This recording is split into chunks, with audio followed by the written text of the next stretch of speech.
ago on Palestinian health. And in it I talked about indigenous health and I talked about the health of black communities. That talk is now banned. Shame! Shame!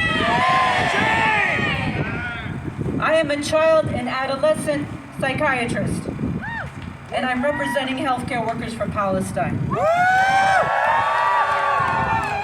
We are 30 chapters across the U.S., more than 30 chapters, more than 3,000 members, more than 3,000 healthcare workers who understand that it is our professional obligation to name, oppose, and do everything we can to end this genocide. That's right! We understand that liberation and political self-determination are cornerstones of health. Yeah! This is why we call for divestment. That's right! In this moment, we honor the memory of Michael Brown in Ferguson. We honor the remembrance of Hiroshima and Nagasaki on August 6th and August 9th. We honor the indigenous survivors of boarding schools across the US and Canada. And we honor the martyrs and the survivors of the massacre that we all witnessed this morning. That's right.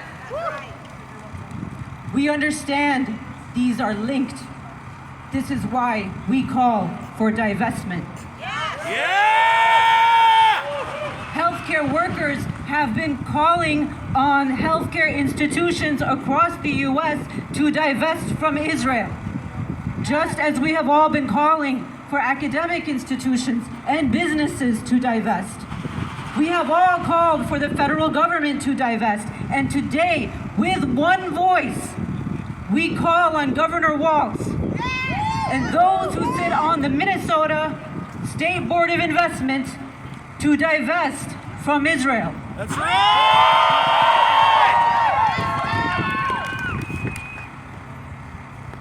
Let's be very clear. Those of us who call for divestment do so standing on principle of healthcare ethics, justice, and international law. That's right. Governor Walz, those on the SBI board, and our elected officials who continue to refuse to call for a ceasefire, but instead insist on sending and voting and supporting for more funds and fueling of the genocide, stand in direct opposition to 4 ICJ rulings, a federal court statement, more than 800 genocide scholars, more than 100 municipalities across the U.S. who have called for ceasefire, including several municipalities in Minnesota, including the Twin Cities. When Governor Walz and the SBI refuse to divest from Israel, they are standing on quicksand. Healthcare workers will continue to call for divestment until liberation. It is all of us or none of us.